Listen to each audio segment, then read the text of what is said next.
I'm really excited to show you guys this incredibly rare and clean 1968 Gibson ES-345. And I say rare not because it has the custom color Sparkling Burgundy metallic, but because it had this very interesting feature I've never seen on any other Kalamazoo-made ES-345 guitar or any Kalamazoo-made stereo guitar at all. And I didn't realize it until I plugged it in. So I just bought this from the original owner as well, out of Long Island, New York. He said his parents bought it for him when he was a kid at Sam Ash, which I believe is now maybe defunct, which is sad to hear. But yeah, so he got this at Sam Ash, and he said he took some lessons on it, played it a little bit for a couple of years, and then just put it back in the case. And if you look at the gold parts and the condition of the finish, I mean, that has to be true because it's the cleanest one. It's crazy clean. You know, the Sparkling Burgundy finish is, the color is constructed of a gold undercoat. And so a lot of these you'll see when they get exposed to light and when they oxidize, they'll turn gold away from the kind of deep, rich red that you see here. This one, even on the back of the neck where there's a lot of hand sweat that will oxidize that finish and turn it gold on most of these Sparkling Burgundy guitars. This one is deep red all the way through, just throughout the whole guitar. It's crazy. And then if you look at the gold parts too, you know, the gold parts on these guitars just wear off when you look at them. Kind of like the nickel. You know, you'll see the nickel finish turn gray and kind of degrade, which I think looks amazing too. This one just hadn't been handled that much. You know, you can see the gold is like perfect here. And it's got all of the tags. Well, it might be missing one or two, but primarily the hang tag, which I wanted to show you because check the stamp on the back. ES-345 TDC, which I thought was interesting. You know, that C typically stands for cherry red finish. Special Bigsby. So I was kind of thinking about it. I was like, yeah, sometimes they'll put special on there in place of Bigsby. You know, that would have gone in the custom order log because the typical configuration would have been the trapeze tailpiece, not the Bigsby. I really like the Bigsby on the ES guitars made after 1965 because if it didn't have the Bigsby, it would have that trapeze tailpiece, which is not bad, but it's a little less stable, and the break angle over the bridge is not quite as good as when you see the Bigsby kind of coming out. The angle is just much nicer. And this one is rock solid stable, you know, stays in tune, very smooth vibrato. It's killer. So the special on here is not because of the Bigsby. So it could be one of two things. It could be because of the Sparkling Burgundy metallic custom color. But I will say by this time, like 68, 69, there are a lot of these opaque solid colors that were done kind of as goof hiders. Maybe they sanded through a layer of laminate so they couldn't use the translucent finish. So they would put a solid color finish on there. It's possible it's that. It's possible it was ordered in Sparkling Burgundy. Or the special could be in reference to the fact that these pickups are in phase. And that's significant because all Gibson stereo guitars from Kalamazoo, the standard configuration is to have the pickups out of phase. And that means that the bridge pickup, when the pickup was made, the magnet is oriented in a completely different direction. So that makes the pickups out of phase in the middle position. So I guess I should talk a little bit about how stereo Gibsons work. So Gibson stereo wiring came out in 1959 on the ES-345. And it kind of comes in conjunction with the Varitone switch. Most importantly, you need a special cable in order to run a factory original stereo guitar. This is an original Gibson stereo cable. You see on one end we've got a TRS cable, which has 3 different sections, your ground and your left and your right. Then the output side has 2 different mono outs, you know, typical stuff. It was meant to run with Gibson stereo amps, which have 2 output transformers, and they are out of phase from each other. So when you plug these 2 inputs into the Gibson stereo amp and you flip to the middle position, your pickups are going to be in phase. But if you take a summing cable and you sum the stereo signal into a mono signal, these pickups are going to be out of phase.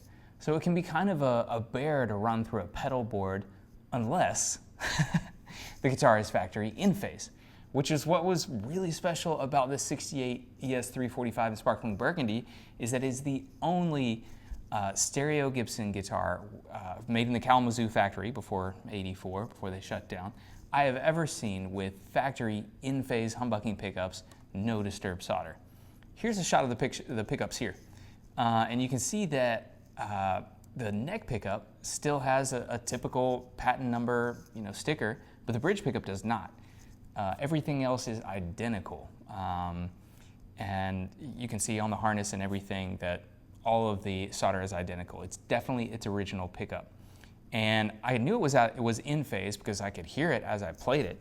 But most importantly, we can use a magnetic polarity tester and actually test it and show you. So I brought out another Gibson guitar that's also stereo, factory Kalamazoo guitar. This one's from 1971.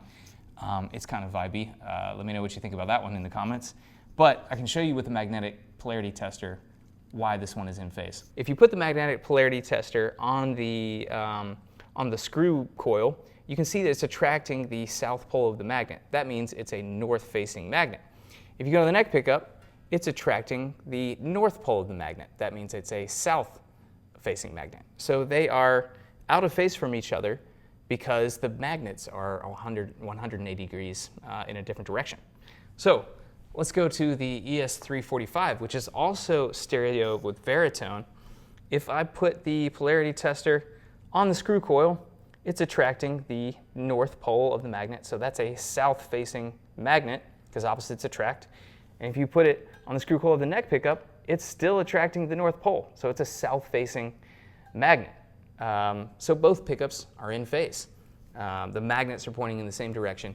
And you can see in the picture of the back of the pickups, all the solder is original on the covers, totally undisturbed. The only difference we can see is that for some reason, it doesn't have a sticker on the pickup. I've seen that once before. I had a 1960 Gibson ES-345, and that's a typical non-stereo, basic mono output guitar. But when I plugged it in, I got it home, I bought it from its original owner, I realized that it was out of phase. So here's a picture of the back of the pickups on that guitar. You can see that the neck pickup has two kind of anomalies. It has no sticker and it has a slot screw. But the neck pickup was not the one that was different. It was the bridge pickup that the magnet was flipped. It was a north-facing magnet. So, you know what? Gibson's kind of funny about that stuff, right? Like, sometimes you find interesting things. And this was definitely one of them. It's cool that this is a little more helpful than a 335 that's out of phase. A 345 is in phase, that's in phase, is a really awesome guitar because you can run it exactly like a mono output, or you can run it like a cool stereo output. Let me show you how we can do that. Okay, so here's where it gets really fun. The problem with the stereo output is that you can't really run it through a pedal board easily. Your pedal board, unless you have like a stereo input where you can do a left and a right and then run the signals differently, you can't really run that stereo signal into your normal pedal board and run a mono signal out. And typically it's going to be out of phase anyway. So here's the solution to that. This is called the ES box. It's made by a company by BMF Effects. And it's pretty cool. You can run a TRS input and it will sum the two signals without any signal loss, and you can still retain the independent control of your volumes, which if you use a summing cable, it's not going to do that. And it's got a buffer in there too, so you can have a mono output straight to your pedal board. Typically on these Kalamazoo made stereo guitars, it's still going to be out of phase. I actually spoke with the manufacturer, the guy who owns the company who made this pedal, and I was like, "Hey, why is there no phase reversal switch on this thing?" And we started talking about it, and it sounded like he might be working on a version 2 of the ES box where you can have a phase reversal switch. But as of now, I believe this is not in production anymore. I could not find any for sale online. So this is what you got: no phase reversal. But you don't need that on this guitar because it's already in phase, which is really cool. So you can run a TRS to TRS cable out of the ES-345 straight into the ES box. It's going to sum those without any signal loss and still retain your independent control of your volumes into a mono signal, run it straight into a pedal board, and it'll be exactly like a 335 with kind of in-phase mono output. But you still retain full control of your Varitone switch, which, by the way, if you've never played with one of these, position 1 is bypass, and then each position continually kind of notches out different frequency ranges to give you different tones. I will say, not all of them are that useful. Mark Agnesi's joke, I was just watching his video earlier today from when he was back at Norm's Rare Guitars, is that position 1 sounds like a 335, position 2 sounds like B.B. King, and the rest sound terrible. I'm paraphrasing there. But they are kind of fun. I mean, it goes down all the way to like this AM radio sound, which I'm sure it's going to be useful, you know, if you're really creative with it. But if you're just looking for like straight up rock and roll guitar tone, probably want to stick at position number 1. So I called in Briggs. He's going to play it for us in a couple different configurations in the ES box or straight out of the original stereo cable that comes with the guitar. Show us how it sounds.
So that's the 1968 Gibson ES-345 Special Bigsby factory in-phase pickups, no disturb solder, the cleanest example I've ever seen, and that custom color sparkling burgundy metallic finish with the hang tags and the clean case, straight in from the original owner. So my name is John. My shop's called True Vintage Guitar. I'm here in Birmingham, Alabama. That player is Riggs Taylor. If you want to check out his YouTube channel, there's a link below. If you're interested in this guitar, there should be a link below in the description if it's still available. You can check it out on my website, which is truevintageguitar.com. I've also got a bunch of other great vintage, mostly electric guitars and a couple acoustic guitars every once in a while. But that's all we do, primarily is vintage guitars. No reissues, no custom shops, although those are fantastic. That's not what we do. So if you want to check out some vintage guitars, click the link below. We'd also love to have you subscribe if you like videos on vintage guitars. We're doing a couple of these a week, and we'd love to have you. Thanks for watching.